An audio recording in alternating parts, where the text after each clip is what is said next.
These walls don't echo, they remember. Beneath Edinburgh's cobblestone streets, where the mist clings to the stones and the rain whispers secrets, lie 120 hidden chambers, locked away from the sun. They call them the South Bridge Vaults, a labyrinth of damp, crumbling arches and shadow-cloaked passages. Built in the late 1700s, these vaults once pulsed with life. Imagine the scent of cheap ale and sweat, the flicker of tallow candles casting long, dancing shadows.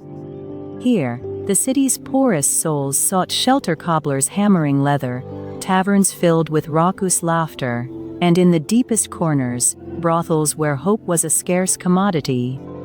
Then, as if ashamed of what festered below, the city sealed the vaults shut. For 2 centuries, they lay forgotten, buried under the weight of progress and time.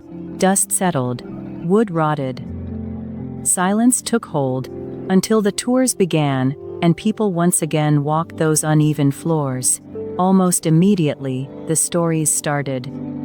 Visitors would pause in a room, certain they'd heard a whisper just behind them, a breath against their neck when no one was there. They spoke of cold spots so intense they raised goosebumps, patches of air that felt heavy, ancient, and watchful. But the real terror, the moment that changed everything, began in 1997.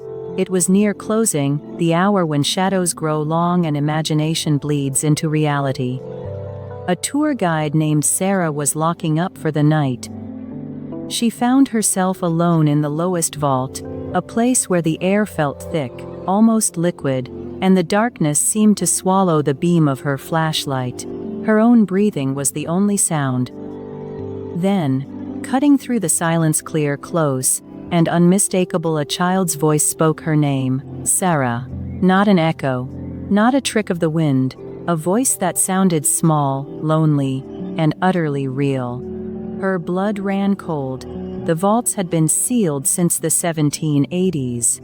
No child could have been down there. Not in 200 years. So what or who was calling to her from the emptiness? You'll find out why this changes everything in a moment. Since then, others have tried to uncover the truth.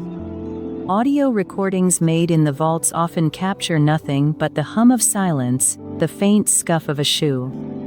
Yet visitors keep reporting the same eerie phenomenon.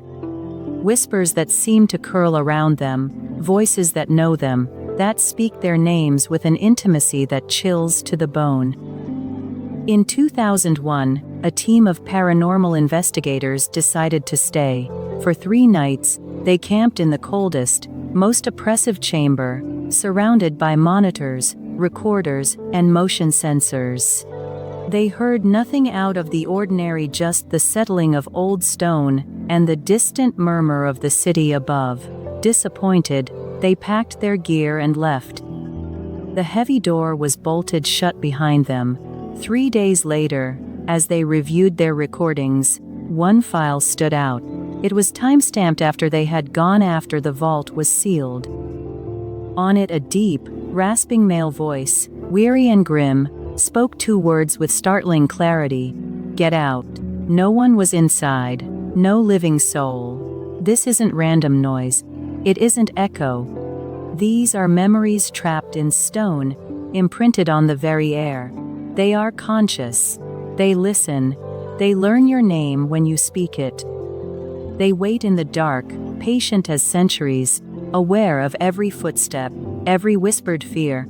Next time you walk Edinburgh's streets, pause where the old meets the new. Listen not just with your ears, but with your skin, your breath, your pulse. Down below, something is listening back. The past might be whispering your name.